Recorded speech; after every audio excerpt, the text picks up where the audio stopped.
Hai, Assalamualaikum. Saya Era. Terima kasih atas pokok sebab invite Era untuk buat video. Kali ni Era akan share pasal satu buku ni, which is 50 Tip Business by Hasbull Brothers. Buku ni actually husband Era yang punya. Bila Era tanya, dia kata dia dapat sebab dia join seminar Hasbull Brothers.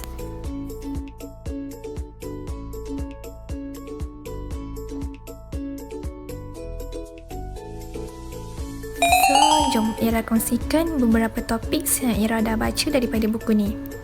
Apakah punca bisnes tidak berkembang? Okey.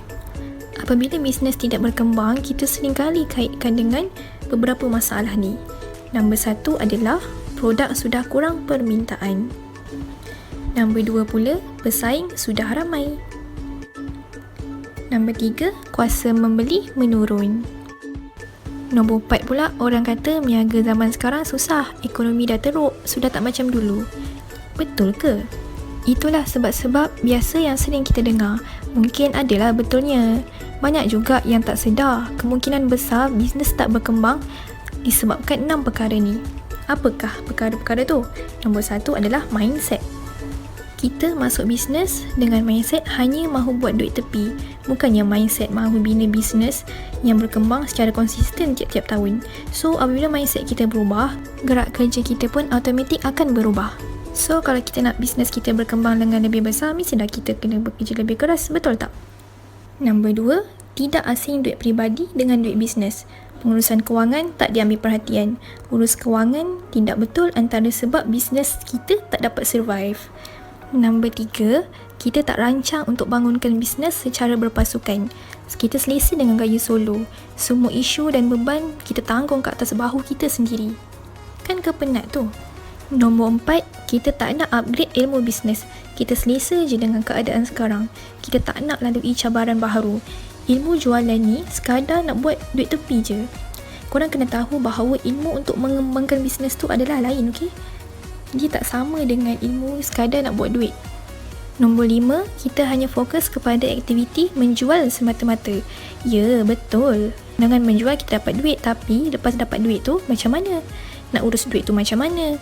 Nak guna duit tu untuk kembangkan bisnes kita ni macam mana? Untuk pastikan bisnes kita berkembang, bukan komponen pemasaran dan jualan je harus kita beri perhatian. Nombor 6 dan yang terakhir sekali adalah aktiviti pembangunan pelanggan kita tak buat. Kita terlalu sibuk jual menyebabkan aktiviti menjaga dan bangunkan pelanggan yang ada tak sempat kita buat. Ingat, duit besar kita berada kat sini. Masa kita jangan banyak habiskan cari pelanggan baru. Kita kenalah jaga pelanggan yang sedia ada. Kita haruslah merekod database pelanggan, kerana apabila tiada rekod, kita tak boleh ukur prestasi bisnes kita. Topik 2, buang harga tarik ramai pelanggan, betul ke? Okey, jom kita bincangkan. Yang pertama, dengan buang harga, ada orang sangka dapat tarik lebih ramai pelanggan. Ya ke? Hakikatnya pelanggan membeli bukan sebab murah semata-mata. Majoriti kita sanggup bayar harga lebih mahal sikit lah apabila ada tambahan nilai lain yang ditawarkan bersama. Sebagai contoh, macam Era pun, Era akan beli produk yang lebih berkualiti dengan harga yang sedikit mahal. Nombor 2, ada juga orang sangka dengan buang harga kita dapat lebih banyak untung sebab ramai orang akan beli. Betul ke? Okey, jangan kira untung dengan hanya harga jual tolak dengan kos produk. Silap hari bulan duit macam banyak masuk tapi untungnya tak nampak. Sebab apa? Sebab ada kos lain yang kita tak kira bersama. Sebagai contohnya bil internet ataupun kos kita nak pergi pos barang tu. Duit minyak, duit tol. Finally, bisnes kita pun tak dapat nak survive. Ada sesetengah brand besar yang buang harga dan gunakan tagline harga murah untuk tarik lebih ramai pelanggan. Kita pun tiru. Sebenarnya, mereka buang harga ada strategi di belakang tabir yang kita tak nampak. Mereka dah siap buat kira-kira. Bukan buang harga sebab kurang keyakinan diri, takut produk tak laku atau takut nak bersaing dengan peniaga lain. Akhirnya, produk yang kita jual hampir tiada untung sampai tahap bisnes sendiri tak ada bajet nak berkembang. Apakah sangkaan yang tidak tepat dalam bisnes? Okey, sebagai contoh, ada seorang anak muda ni, dia masih setahun jagung bangunkan bisnes sendiri dan dia dapat keuntungan bersih sebanyak RM30,000. Sangka mereka, bisnes mereka tu dah stabil dan mampu beri pulangan konsisten dalam jangka masa panjang. Oleh itu, mereka mula berbelanja melebihi kemampuan dan diberbuai rasa seronok. Sampai satu masa, graf bisnes mereka mula menurun. ketika ni mereka baru sedar banyak lagi yang perlu dilaburkan untuk kembangkan lagi bisnes diorang. Banyak lagi aktiviti pengukuhan bisnes yang perlu diorang lakukan, iaitu front stage dan juga back stage. Banyak lagi duit yang perlu dilaburkan untuk tembus lubuk-lubuk baru pelanggan sasaran. Banyak lagi duit perlu digunakan untuk aktiviti tingkatkan lagi trust pada jenama. So, pada ketika ini gerah menurun berlaku dalam keadaan mereka tidak bersedia. Duit dalam akaun syarikat tak cukup untuk tampung pelaburan, naikkan kembali prestasi bisnes. Sangkaan-sangkaan seperti ini banyak berlaku kepada pemilik bisnes yang baru berjinak-jinak dengan duit banyak. Topik 3 adalah bisnes dari rumah. Kepada peniaga kecil yang berniaga dari rumah, so kita kena belajar dari awal untuk tanggung kos-kos yang berkaitan. Apabila kita berniaga dari rumah, lazimnya kita tak masukkan kos-kos yang berkaitan sebagai belanja bisnes kita. So, apabila kita pindah ke premis atau bisnes kita sudah sampai tahap perlu hire pekerja dan memerlukan pejabat, kita terkejut dengan kenaikan overhead bisnes. Supaya kita lebih bersedia, ambil kira juga kos-kos berkaitan di rumah sebagai pembelanjaan bisnes. Ambil contoh seorang suri rumah yang berniaga yang mana belanja rumah ditanggung oleh suami. So, yang pertama, asingkan akaun untuk kegunaan bisnes dan kegunaan peribadi. Jangan campur dalam akaun sama. Kira juga mileage untuk ke pejabat pos. Yang kedua, ambil upah sendiri. Berapa upah untuk satu produk yang kita jual.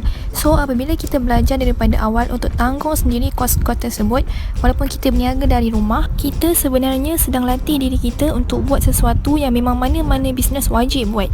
Memang bisnes yang sebenar ambil kira semua kos tersebut sebagai pembelanjaan bisnes, bukan hanya kira untung dengan cara harga jual tolak kos produk. Barulah kita tidak terkejut beruk dengan kenaikan kos apabila tiba masa bisnes kita hendak berpindah ke premis, tambah pekerja, tambah bajet, pemasaran dan sebagainya. Bisnes perlukan peruntukan untuk berkembang.